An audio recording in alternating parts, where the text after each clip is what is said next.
Yesterday, we began a speech of the Lubavitcher Rebbe that he gave in 1980, Tavshin Mem. And he's talking about angels. Why is he talking about angels? Because we talk about angels in the Haftorah of Shvuot. Haftorah of Shvuot.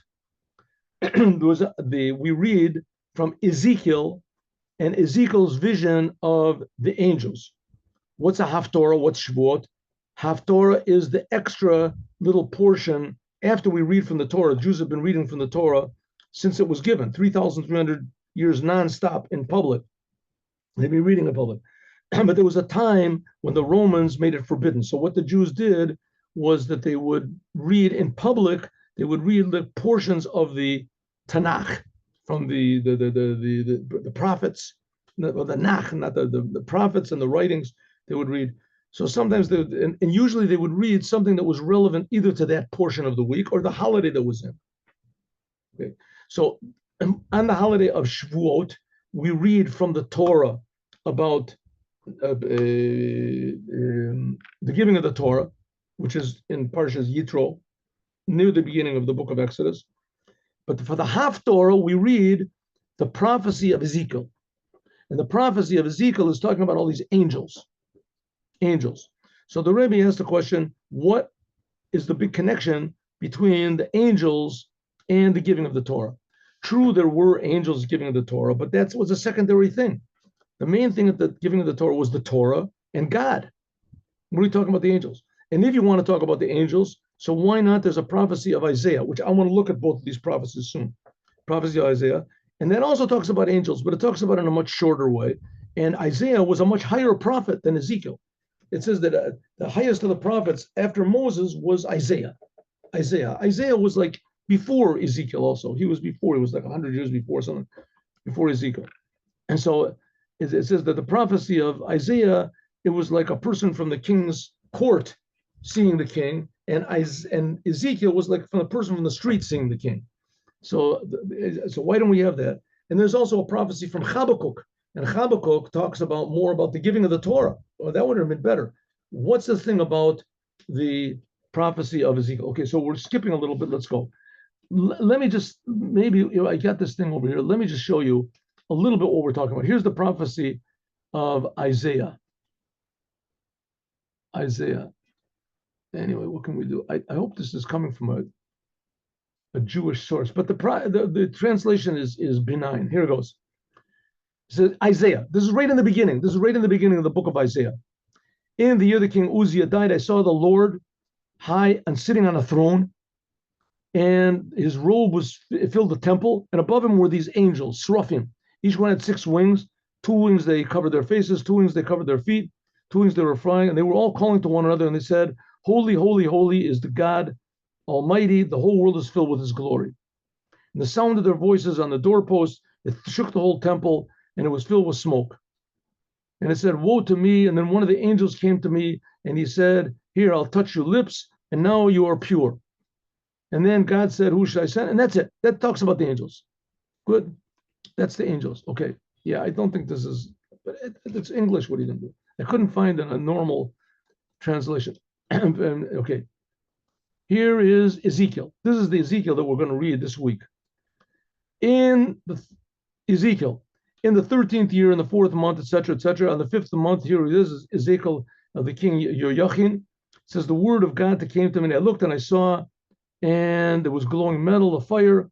There were 4 living creatures.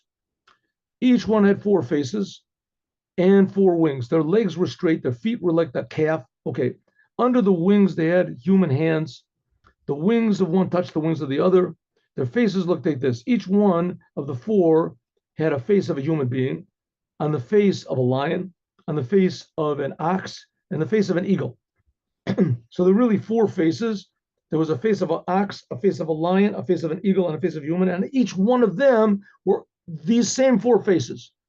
Such were their faces. Each had 2 wings spreading out upward, spreading out this, and each one went straight ahead. When the spirit would go, they would go. I don't know how accurate this translation is, but you get the idea. The appearance of their face, of the living creatures, of these angels, whatever, he calls them living creatures. They're not. It's the type of an angels. They're called chayot. They mistranslated. Anyway, these angels, they sped back and forth like flashes of lightning. And I saw these chayot, and then I saw another angels called the wheels. They're the, what is it? The ophanim. The ophanim. And the great, it's mistranslation. What do you want from? I say, what can you do? If this is the appearance of the wheels, the ophanim, they sparkled, this and this, they moved, they would go when these chayot, the kodesh, when the holy angels, these called chayot, they were next to the ophanim, they moved, and then there was the this, etc. Wherever the spirit would go, they would go, the wheels, the wheels. Okay, so these angels, in other words, there's all sorts of things going on. He translates it wrong. The wheels are called ophanim. It's a type of angels, which are called ophanim. And then another type of angels, which is called chayot HaKodesh. They spread above their head, living creatures under the vault of their wings were stretched toward one another. Each one had two wings. When the chayot, when these angels, they moved, I heard the sound of their wings. It was like the roar of waters, like the roar of God, like the tumult of an army. There came a voice from above, and it said, and yet the throne, lapis lazuli. And then I saw what seemed to be waist up like a glowing metal, and the appearance of a rainbow of the clouds, and etc., voice of them speaking.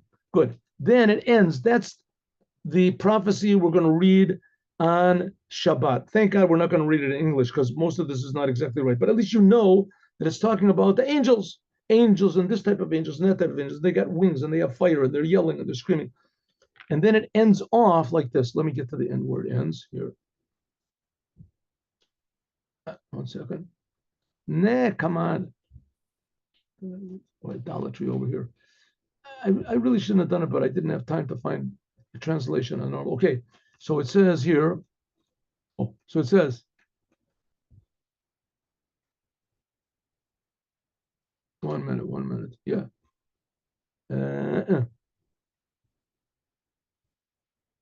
Then I think this is the 13th. One minute.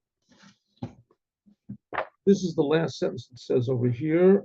Give me a minute here. Here it is. There it is. Yud base. That's right. And it says, and the Spirit lifted me up. This is how we read the whole.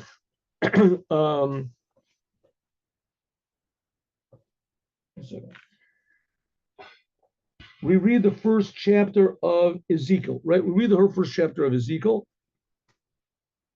And then we jump to the third chapter of Ezekiel. And the last sentence says, then the Spirit lifted me up, and I heard behind me a loud voice, and the glory of God rose from the place where it was standing. That's how it ends. Good? Okay. Now a little bit of an understanding we have between the difference between the prophecy of Isaiah and the prophecy of this. I said that if I said that Isaiah is the beginning, it's not. It's the 6th chapter of Isaiah and the 1st chapter of Ezekiel. Okay. Back to the speech. So now we can understand why the rabbis picked the prophecy of Ezekiel to read. Why did they pick the prophecy of Ezekiel? Just 1 second. Oh, shalom, shmuel.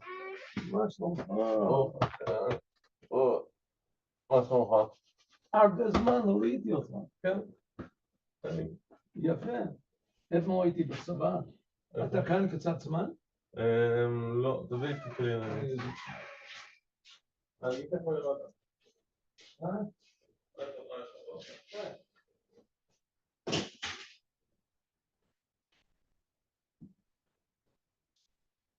טוב לראות אותך.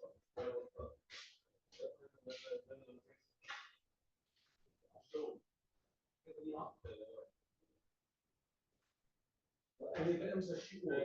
תודה לך.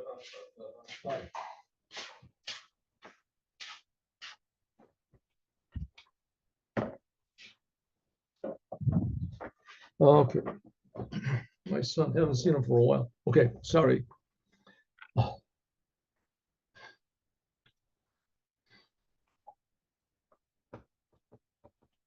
Okay, now we can understand the connection between why Yechezkel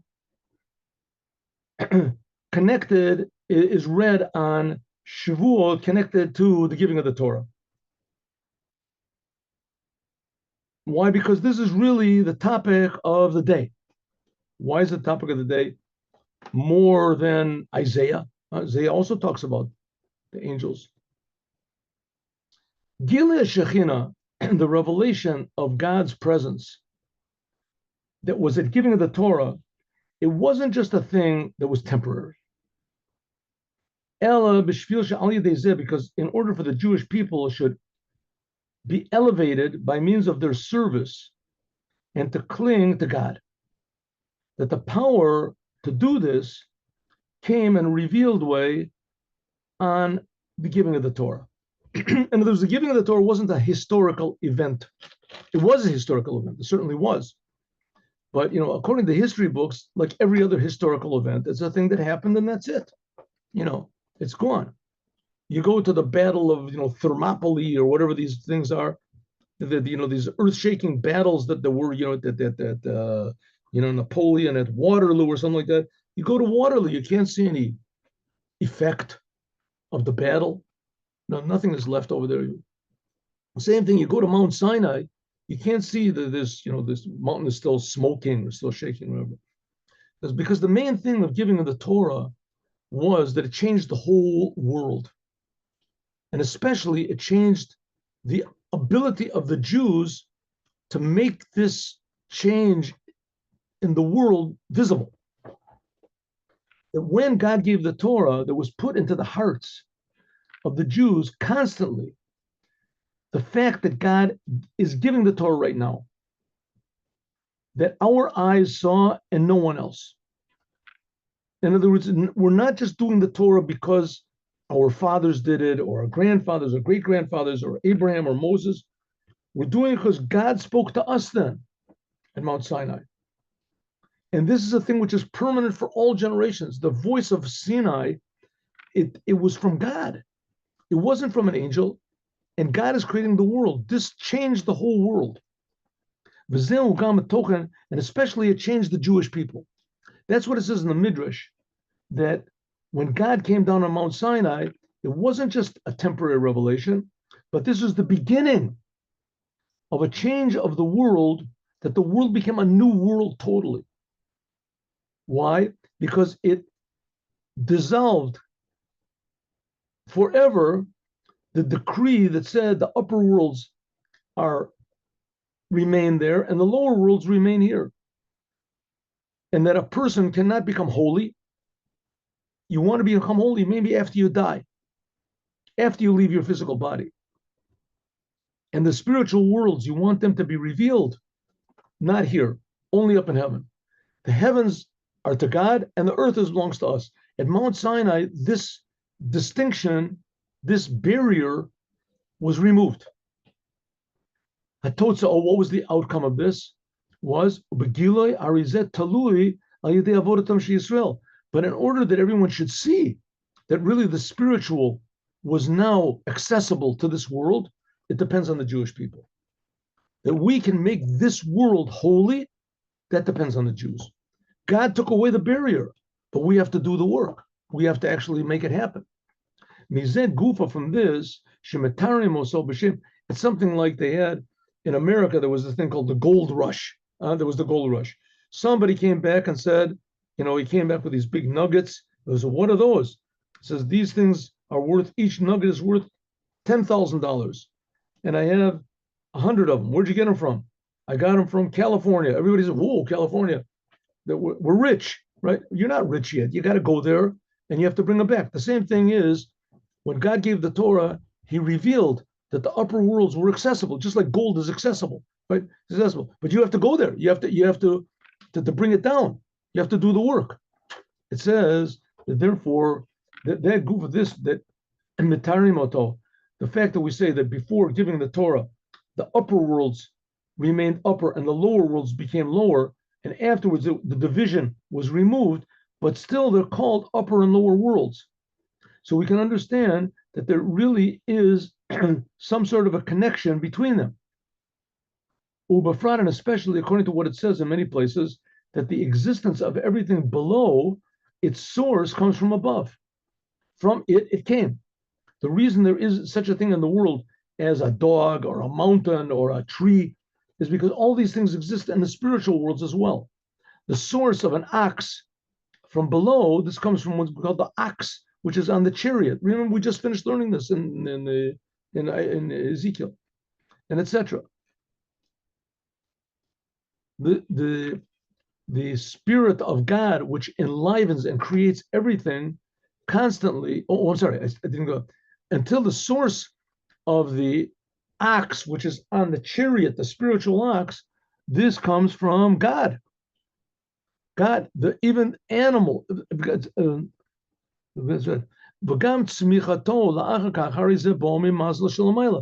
that the things seem to be separate and they grow independently. It's not really independent. These things are grown from below to above. Ein lach kol esav. There's no plant in the world that doesn't have some spiritual power that tells it to grow. So everything is being created by God, but how it's being created and how it grows, this comes through all the spiritual worlds. As Torah, before giving the Torah, there was a decree. What does it mean? It means a decree. The word decree means it was like cut. There was a separation between the world, separate between the creations which are below and the spiritual source which is above. How much more so between the source of the spiritual, God. But when God gave the Torah, when God negated this decree, was given the power to each and every person, Jews first, by means of their service, to draw down and to see in every creation below the source of it above, until we can see even the source of that source, which is God. Since all beginnings are difficult, therefore Matan Torah was the highest of possible revelations. So what happened on Mount Sinai then? Mount Sinai, it's just not that the Jewish people got a book and that this book began Jewish religion. And this book is like the handbook, how to get to heaven and how to do what's really real, the foolproof method to go to heaven. And everybody saw it. So our religion is better than every other religion because we have millions of people that saw it. Those things are also true. But that's not the main thing of the Mount giving the Torah. The main thing of the giving of the Torah was that God revealed all of the spiritual sources of this physical world. Everything in this world has a spiritual source. Who would dream of such a thing like that? Who would dream that the source of man comes from the man sitting up on the throne, and the man sitting up on the throne, that's just an aspect of God that comes from the essence of God. So at Mount Sinai, all of a sudden the doors were open. It became accessible, right? The gold rush was on. God showed that the upper worlds are accessible to this world. Like it says in the Zohar, and this is going to be a little bit difficult, but we'll do it anyway. It says, Bahaw, this is because the Zohar is in Aramaic. Bahaw Shaita, at that time, call Razin Doraisa, all the secrets of the Torah, but call Razin Ilaim Batatoim, and all the upper secrets, upper and lower secrets of the world, Lo Aade Mineo, they were not concealed.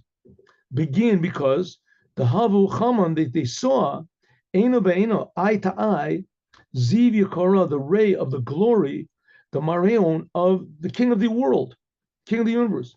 Ma de lo havi ke'ahu yama, which was not since that day. Miyama disbare, there's nothing like that day from the day that the world was created. The Kodesh Baruch Hu, that God, Idgale, was revealed, Biyakari, in his glory, Al Torah the Sinai and Mount Sinai. The Tema, and if you want to say, Ha Tanin, we already learned, the Chamas Shivcha Alayam, Madalo Chama Yechezkel Navi. So what do you mean? Since the world was created, that nobody ever saw God? It says not so. The splitting of Yam Suf, that was like 30 days before. 43 days before the Torah was given. The Yam Suf splits, and it says that when the Yam Suf split, right, the Red Sea, when it split, it says that the simplest maidservants, they saw visions that even Yechezkel didn't see. So everybody did see God before Mount Sinai. Says the Gemara, says the Zohar, Yochol, you might. You might think Kahayoma, that when the splitting of the sea was just like that day that the Torah was given. Ka'amino Yisrael al Torah, that the Jewish people stood at Mount Sinai. Says the Gemara, says the Zohar, Lavach, it's not so. Begin because the Hau Yoma, that day when God gave the Torah, the Kaim Yisrael, that the Jewish people stood before Mount Sinai, Evar Zuhuma Minei, there was removed all negativity and all selfishness from the world. The Gam Be'ed Kriyat Yam Suf, that even at the time when this Yam Suf split, Chama Shifcha Yam, that the simple maidservant saw on the sea that which Yechezkel did not see, and Mount Torah Hayatera was Mount Sinai was even greater than that. Oh, so now we're going to see why are we talking about the angels. Of Ikar Kavana, the main thing of the Olamim forever was Merkevas Yechezkel. The even though that everybody saw the essence of God on Mount Sinai, but the main thing was to remind us that we saw also the chariot, the upper worlds that Yechezkel saw. Even though it wasn't as high as Isaiah, this revealed to the world how it is that every detail of the existence of every detail, it's just something like Metziut Prat Lamaila, how it is the things above. Therefore, therefore, when God gave the Torah, he revealed himself, but he also revealed all these angels. And that was our question. What do we care about the angels? The angels were secondary. He says, no, you have to understand. The angels are showing that it's like a step ladder, a way to reveal the essence of God. What is the way to reveal the essence of God? That we should know, first of all, we have a spiritual source. And after when we realize we have a spiritual source, then we don't feel so egotistical anymore. We realize that what we're looking at and what we see in the world is just the tip of an iceberg. And the iceberg, like a mountain that's inverted, we see a little tip of it. True, that tip down here is more important to God than all the upper worlds. Yes, it's true. That's true. That's the fact. But that's only from God's point of view. But God wants us to fit our way of living according to what he wants. In order to fit the way he wants, we have to understand that what we see in the world and what we're reacting to and what we build our world conception and our philosophies and our, how do you say, our whole, the value systems on is very, very limited. Very, very limited. It's almost like, people, bums on the street. I remember once a long time ago, I walked and I saw these two bums on the street. They were arguing over like a sardine or something like that. One found something in the garbage and the other one, they were fighting over who gets the sardine. Could you imagine if you went to both of them and say, listen, fellas, each person take $1,000. They would stop arguing about the sardine. They wouldn't care about it. But because the sardine was their whole life, the same thing is by us. When we realize that there's all these upper worlds, and the upper worlds are making us rich, that the source of each one of us is a tremendous building of each and every human being, is a tremendous building of all these angels at all these different levels. Then you start realizing, hey, maybe I'm looking at the world from the wrong point of view. Then from that, you can understand that. And all these angels, they're also being created by God. But it has to be a gradual step in order to make it meaningful to you. If you think that there's only God, so you maintain your own egotism, you just, but I'm so far away from God, I can't, that's the source of idolatry. But my means of understanding these angels is so your personality, your egotism is affected. And then you realize that these angels are also being created. And that's what happened on Mount Sinai. God wanted to change the world. He wanted to change our outlook.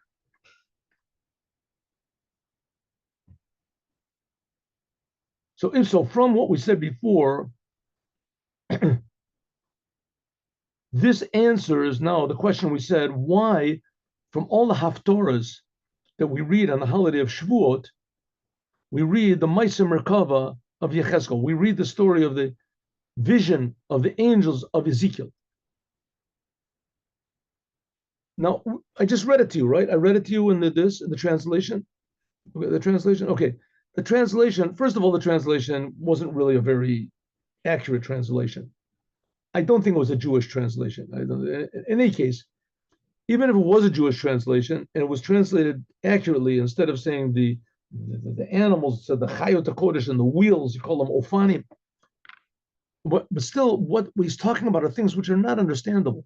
What did he see over there? They have the wings, and the wings are going up, and the wings are coming down, and the wind and they're fire, and they're going, and this type of angels with four faces, and what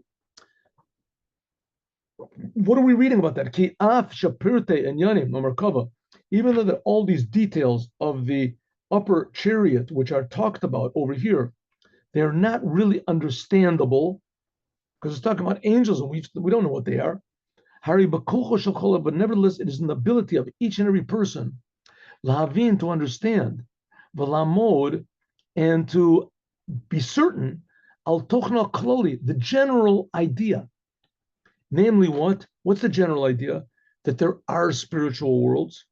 The spiritual worlds are very complicated, and the spiritual worlds are very complicated, and they're all there for us. That all of the details of this upper chariot that Yechezkel saw, they are just called like that image, that by means of them, Yechezkel, he could recognize that there must be a creator to these things as well. Now, there's a lot of religions in the world that are based on angels. An angel came and gave him a message. An angel appeared to me and he said like this. And from this, you get a religion, right? Well, I mean, they've got a very good point. You know, some superior being speaks to you and tells you things. You don't ask any questions. You don't ask any questions. Even people, right? Stalin stood up. Everybody worshipped him. He was the upper man. His word was right. He was an evil guy. But the fact of the matter is, he was like a superior being, right? He was like, everybody listened to what he's never wrong. Well, how much more so these angels? The angels, for sure, we should give ourselves over to the angels. The angels they're the basis of our creation. We're created, right, according to the principles that the angels represent. That's how it represents. It says then when we realize that these angels, they're also only creations. But first of all, we have to go out of our egotism. And that's why the whole purpose of the giving of the Torah, to know that there are spiritual worlds as well, and they correspond to us, and they're very complicated, and God made them just for us. And when we realize that, we go out of our egotism a little bit, and we realize we don't really understand what's going on. And from that, you can come to understand, listen, if there's a creator to these angels, and I don't understand what the angels are, for sure I don't understand what the creator of the angels are, and then you come to recognize the God that gave the Torah. And that's one of the reasons why we end off with this extra sentence that I showed you over here, that a spirit lifted me up. Remember, the whole, what we read on Shavuos is the first chapter of Ezekiel, but it ends off, that's 28 sentences. The 29th sentence, the rabbis tacked on a sentence from the middle of the third chapter of Isaiah. What does it say? That it says, and a spirit lifted me up, and etc., and spoke to me. So why do we have this? This we're going to find out, God willing, tomorrow. And now let's do the Yom Yom.